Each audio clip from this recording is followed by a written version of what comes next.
I often struggle with silent prayer. It's not that I don't appreciate this quiet, reflective time to focus on these middle blessings of the Amidah, to set intentions, to pray the words of my heart. It's just that I really love the parts of the service that we can sing and dance together.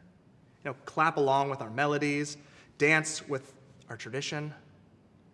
There's so much power and beauty in the ways in which we express our Jewishness through music in communal settings. For me, this connection to and love of music extends well beyond our sacred spaces. Since I was a kid, I've been constantly humming melodies, tapping my fingers and pencils on desks, snapping along to songs. I clearly needed an outlet so that my parents and teachers wouldn't go crazy, so I began taking private bass lessons. And eventually I branched out and taught myself guitar, drums, and a little bit of piano. But what good is sitting alone in my room when no one can hear the music being played? So, in high school, I auditioned for the upright bass, and soon I was contributing to something much bigger as a part of my school's orchestra and jazz band. It should come as no surprise then when I tell you that I'm highly susceptible to earworms. And I'm sorry that I have to be the one to tell you this. So are you. According to a study from 2014, about 90% of people experience this involuntary phenomenon of musical imagery, this spontaneous replaying of songs or small snippets of melodies in our mind's ear. This same study showed that almost 50% of our everyday thoughts fall into this category of unconscious mental activity, where our minds wander and we have no control as to which memories pop in and out of our minds. Earworms just happen to make up the largest percentage of this reported spontaneous mental experiences. Now, studies attempt to explain the variety of reasons as to why certain songs get lodged in our brains, becoming earworms. Easy to remember melodies, unique rhythms, repetitive elements like a chorus. Recent or repeated exposure increases the likelihood of a song getting stuck on a loop in your mind, especially if a song is popular, as it's going to be played on the radio a lot more. Sometimes, though, these earworms are triggered by specific words or phrases that our minds connect back to a theme song of our favorite TV show or a catchy commercial jingle from our childhood. There are experts who say that this might all be by design, not just by the recording artists or the songwriters, but because of how our brains work. Daniel Levitin, an expert in the neuroscience of music at McGill University, has said that humans evolved in such a way that we needed to remember specific information. Information like where the well was so that we can get clean drinking water, or which foods were poisonous so that we knew which ones to avoid, or even how to care for wounds so they wouldn't become infected. The written word is a much more recent human evolution, so for most of human history, people had to memorize information, often using songs and melodies as mnemonic devices. Every culture has their own ways of preserving tradition, so that it might be reinforced for the next generations to remember. Judaism is no different in this regard, as we have melodies for chanting Torah and Haftarah. There are certain musical cues for our prayer services that let us know if we're enjoying Shabbat services or if we're participating in the high holidays. But what can we do about some of these other melodies that get lodged in our brains? These annoying earworms that don't seem to connect us to anything. They just sit there replaying in our minds as part of our involuntary memory.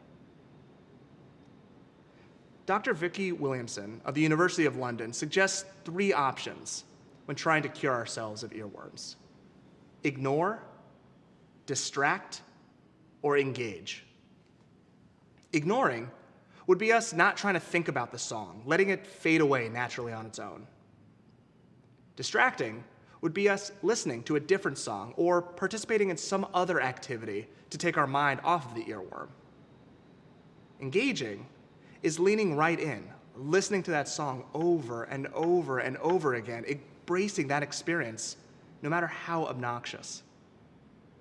Ignore, distract, engage.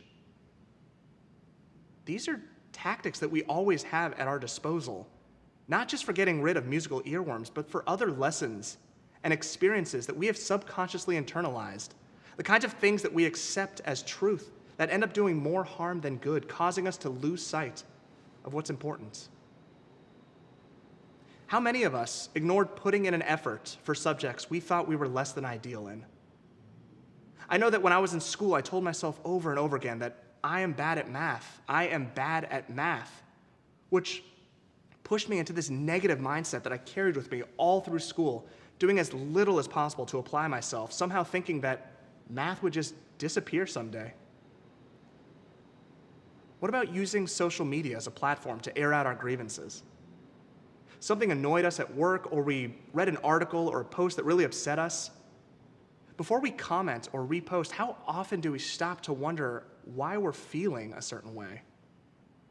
In these moments, are we distracting ourselves with a cleverly worded tweet rather than taking a look at our emotional well-being? What else are we ignoring? What are we allowing to distract us?